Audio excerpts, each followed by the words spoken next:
Fala galerinha do YouTube, aqui quem fala é Matheus. Bom, hoje eu vou fazer um tutorial pra vocês deste lança flecha. Pera aí, deixa eu ligar. Beleza. Ó.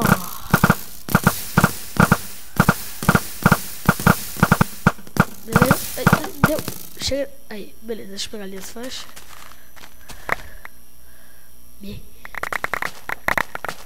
Flecha pra caramba. Beleza, então já de olhar aqui parece que vocês já sabem como se faz. Então vamos ver aqui, tá? Primeiro vocês colocam 1, 2, 3, 4. Tá, vocês fazem tipo assim uma escadinha de 3. Aqui vocês quebrem. Vocês deixam um bloco de distância e façam a mesma coisa. Tá difícil de colocar. Tá travando. Beleza, deixa eu subir aqui.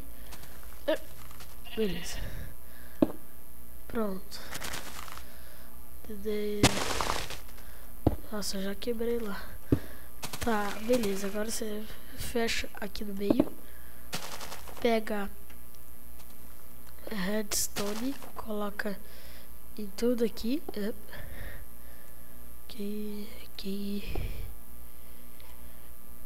e aqui. Agora você pega dispenser, coloca aqui e aqui. Tá, merda. E aqui, tá bom? Sai. Beleza. Agora você pega uma alavanca, coloca aqui. Agora você pega essa tocha de redstone e coloca aqui. Aqui. Já vai começar esse barulho aí infernal. Aqui, aqui, aqui e aqui.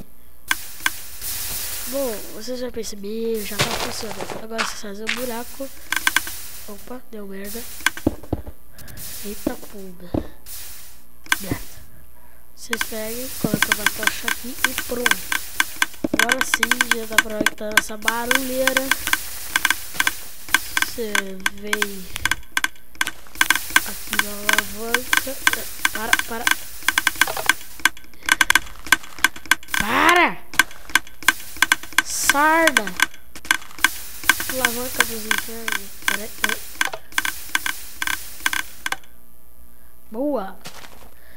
Agora você vem aqui. Aqui. E aqui. E aqui tá. Então foi isso, galera. De joinha, avaliem, comentem e adicionem esse vídeo aos seus favoritos, que vai ajudar muito o canal. Valeu!